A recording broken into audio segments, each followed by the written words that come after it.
Doctor Mohammad Yunus বিশ্বজুড়ে একজন সম্মানী ব্যক্তি, কিন্তু বর্তমান বাংলাদেশের রাজনীতিতে একটি বিতর্কিত নাম। প্রশ্ন উঠেছে, ওনার পরে বাংলাদেশের রাজনীতির হাল কে ধরবে, বিএনপি নাকি জামাত? আসুন বিশ্লেষণ করি বাস্তবতা।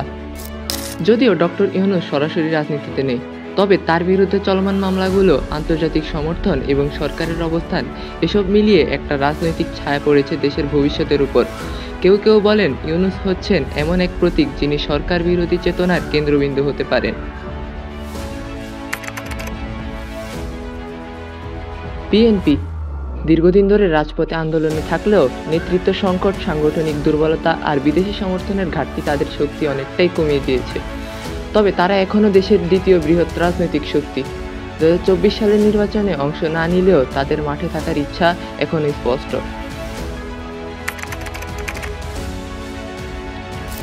জামাত ইসলামের অবস্থান আগের মতো দৃশ্যমান নয়, তবে তারা চুপচাপ সংগঠন গোছাচ্ছে, নতুন প্রজন্মকে নিয়ে কাজ করছে।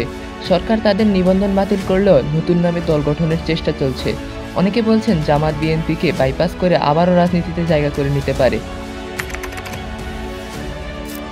তাহলে কি ডক্টর ইউনূসের পরে বিএনপি আসবে, নাকি জামাত চুপি চুপি রাজনীতির গেম বক্সে ঢুকে পড়বে, নাকি উঠে আসবে তৃতীয় কোনো শক্তি যারা মানুষকে সত্যিকারের বিকল্প দিতে পারবে?